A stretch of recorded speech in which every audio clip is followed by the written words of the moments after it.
This video will show you how to set up Uline's low-profile floor scales. This video walks through the setup of a 4x4 foot standard low-profile floor scale. While you may have a different size and type of floor scale, steps to setup are similar.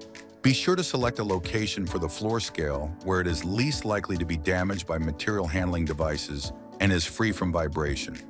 Install the leveling feet by loosening the nuts. Use a pry bar or a lever dolly to tilt the scale off the ground and insert the leveling feet. To avoid interfering with the operation of the scale, do not screw the feet in more than 10 turns. Once level, tighten the nuts. Next, remove the cover plate to access the display indicator kit and instrument cable. Connect the indicator stand to the indicator. Route the cable under the scale and connect it to the display indicator. Replace the cover plate. Plug the power cord into the indicator and into any 110-volt outlet.